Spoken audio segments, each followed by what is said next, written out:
माँ भद्रकाली की जय। दुर्गा सप्तशती पंचम अध्याय।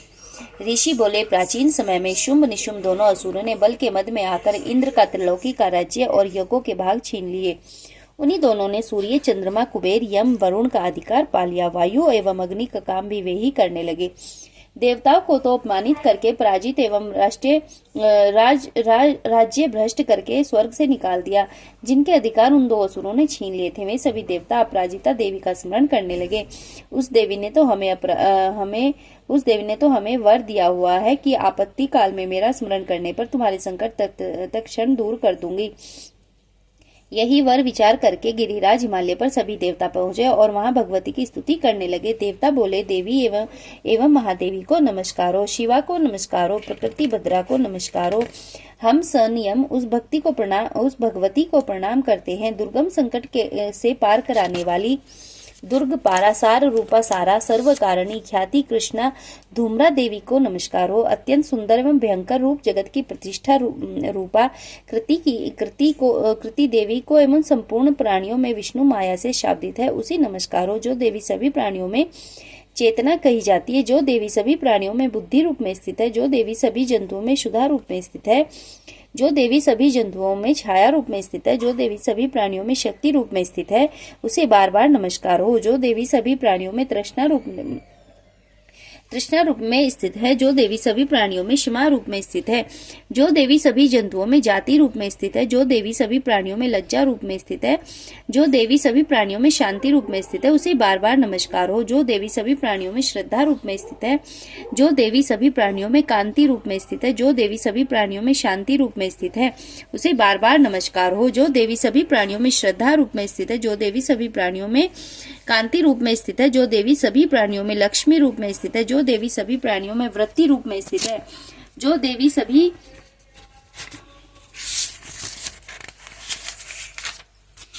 जंतुओं में माता रूप में स्थित है, जो देवी सभी प्राणियों में भ्रांति रूप में स्थित है, जो देवी सभी प्राणियों के इंद्रियों की अधिष्ठात्री है, उसी प्रकार सब में व्यापक है, उसी देवी को बार बार प्रणाम हो। जो देवी इस सारे जगत में व्यापक होकर चैतन्य रूप से स्थित है, उसे बार बार प्रणाम हो। प्राचीन काल में अपने मनोरथों की सिद्धि के लिए देवताओं ने जिस देवी की स्तुति की थी, उसी प्रकार कई दिनों तक सुरपति इंद्र जिसकी सेवा करता रहा, वह मंगल रूपा परमेश्वरी हमारे मंगल एवं कल्याण करे और हमारी आपत्तियां दूर करे।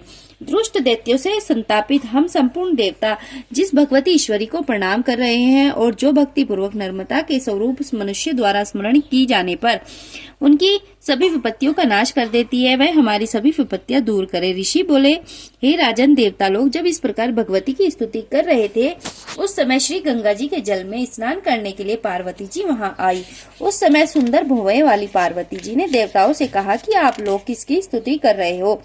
तब उनके शरीर कोश से प्रकट होकर शिवा बोली, ये देवता तो शुंभ दैत्य के निकाले हुए एवं संग्राम में निशुंभ से पराजित हुए मिलकर मेरी ही स्तुति कर रहे हैं। पार्वती जी के शरीर कोश से श्री अंबिका जी का प्राकाट्य हुआ, इसी कारण सारे संसार में वह कौशिकी नाम से प्रसिद्ध है। इस प्रकार जब कौशिकी प्रकट हुई, तब श्री पार्वती जी रूप में काली हो गई। हिमालय में रहने के कारण इनका नाम कालिका नाम विख्यात हुआ। उसके अनंतर शुंभ निशुंभ के नौकर चंड तथा मुंड वहां आकर उस अंबिका देवी जी को देखा, जो उस समय परम सुंदर रूप धारण कर रही थी। उन दोनों ने शुंभ दैत्य से जाकर कहा कि महाराज, हिमालय को अपनी कांति से प्रकाशित करती हुई एक परम सुंदर स्त्री वहां बैठी हुई है। वैसा उत्तम परम सुंदर रूप किसी ने भी कहीं नहीं देखा होगा। हे असुरराज, वह देवी कौन होगी? इस बात का आप ही पता लगाइए। वह स्त्री क्या है? रत्न ही है। इसके तो सभी अंग बड़े मनोहर हैं। अपनी दिव्य कांति से दिशाओं को प्रकाशित कर रही है। हे दैत्येंद्र, आप जाकर उसे देख सकते हैं। हे प्रभु, जितने भी रत्न, मणियां, घोड़े, हाथी आदि तीनों लोकों में पाए जाते हैं, वह सभी तो आपके घर में सुशोभित है। इंद्र का श्रेष्ठ हाथी ऐरावत, यह पारिजात का वृक्ष एवं उच्चैश्रवा नामक अश्व, ये तो आपने ले ही लिए हैं। हंसों से युक्त यह विमान भी आपके आंगन में विद्यमान है। जो यह अद्भुत विमान ब्रह्मा जी के यहाँ रत्न समझा जाता, यह भी आप यहाँ ले आए हैं। कुबेर से महापदम निधि भी आप ले आए हैं। समुद्र ने आपको केसरों वाली किंजलंकिनी माला भेंट की है। सोने की वर्षा करने वाला वरुण का छत्र भी आपके घर में है और यह सुंदर रथ भी आपके पास आ गया है जो पहले प्रजापति के यहाँ था। हे ईश्वर, उत्तराकांदिता नाम की शक्ति भी आप शक्ति भी आपने मृत्यु से छीन ली। वरुण का पाश तथा सभी जाति के समुद्री रत्न तो आपके भ्राता निशुंभ के अधिकार में आ गए हैं। अग्नि ने भी स्वयं शुद्ध करके 2 वस्त्र आपको भेंट कर दिए हैं। हे दैत्येंद्र, आपने सभी प्रकार के रत्न इकट्ठे कर लिए हैं, फिर यह कल्याणी देवी जो कि स्त्री रत्न है उसे क्यों नहीं ग्रहण करते? ऋषि बोले, जब चंडमुंड के वचन सुनकर शुंभ ने महासुर सुग्रीव को दूत बनाकर देवी के पास भेजा और कहा कि तुम मेरी ओर से उससे इस प्रकार से कहना और इस प्रकार का उपाय करना कि जिससे वह प्रसन्न होकर अत्यंत शीघ्र ही यहाँ आ जाए। यह सुनकर वह दूत पर्वत के उस प्रदेश पर जाकर पहुंचा जो कि अत्यंत सुंदर था। वहां ही देवी बैठी हुई थी। वहां जाकर उसने देवी से बहुत मधुर वाणी में और कोमल वचन में कहा। दूत बोला, हे देवी, दैत्यों का स्वामी शुंभ तीनों लोकों में परमेश्वर है, मैं उसका दूत हूँ। आपके पास उसने मुझे भेजा है। मैं यहाँ आया हूँ। सभी देव जातियों में कोई भी देवता नहीं है जो उनकी आज्ञा नहीं मानता हो। उसने सभी देवताओं को परास्त कर दिया है। अब आपके लिए उसका जो भी संदेश है वह मुझसे सुनिए। उसने कहा है, सारी त्रिलोकी मेरी हो चुकी है, सभी देवता मेरे अधीन है, सभी यज्ञ भाग पृथक पृथक करके मैं ही पा रहा हूँ। त्रिलोकी भर में उत्तम साक्षी रत्न भी मेरे अधीन हो चुके हैं। उसी प्रकार इंद्र के वाहन श्रेष्ठ ऐरावत हाथी को मैंने छीन लिया है। देवताओं ने क्षीर समुद्र से उत्पन्न उच्चेश्वर नामक अश्व रत्न प्रणाम करके मुझे भेंट कर दिया है और जो भी देव गंधर्व एवं नागों के पास रत्न रूप वस्तुएं थी वे सब की सब हे सुंदरी मेरी हो चुकी हैं। हे देवी, अब हम तुमको स्त्रियों में एक रत्न मान रहे हैं। इस कारण अब आपको हमारे पास आ जाना चाहिए क्योंकि हम तो रत्नों के भोक्ता है। अब तुम्हारी इच्छा है, मुझे या मेरे पराक्रमी भ्राता निशुंभ को इन दोनों में से किसी को वर लो क्योंकि तुम रत्न रूप हो। मेरे साथ विवाह कर लेने से तुम्हें अतुल ऐश्वर्य प्राप्त हो जाएगा। यह अपनी बुद्धि द्वारा सोच लो और फिर मेरे साथ विवाह कर लें।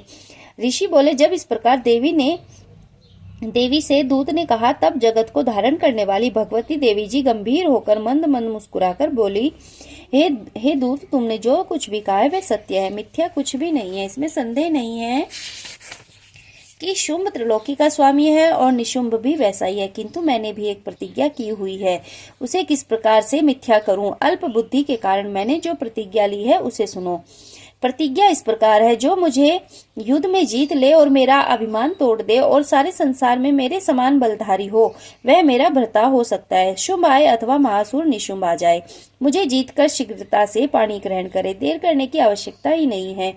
दूत बोला, हे देवी, तुम्हें अभिमान है जो इस प्रकार की बातें मेरे सामने कर रही हो। कहो भला त्रिलोकी में ऐसा कौन सा पुरुष है जो शुंभ निशुंभ का सामना कर सके? हे देवी, सारे देवता तो दूसरे दैत्यों का सामना भी नहीं कर सकते, तो तू तो स्त्री है, फिर अकेली है। युद्ध भूमि में इंद्रादिक सभी देवता जिन शुंभ आदि दैत्यों के सामने न ठहर सके, भला तू स्त्री होते हुए उनका सामना कैसे कर सकेगी? इसलिए जैसा मैं कहूँ वैसा करो। तुम शुंभ निशुंभ के पास चली जाओ, इस प्रकार चलने से तुम्हारी प्रतिष्ठा होगी, अन्यथा जब वे तुम्हारे केश पकड़कर घसीटते हुए ले जाएंगे तो तुम्हारा गौरव नष्ट हो जाएगा। देवी बोली, हे दूत, इसमें कोई संशय नहीं है, शुंभ बलवान है और निशुंभ भी महापराक्रमी है, पर मैं करूं तो क्या करूं? प्रतिज्ञा से पहले मैंने यह नहीं सोचा था। अब तो तुम जाकर असुरराज को मेरी यह बात कह दो, फिर उसे जो उचित दिखाई दे वह करे। जय माँ भगवती। बोलो सच्चे दरबार की जय। जय जय हो जय।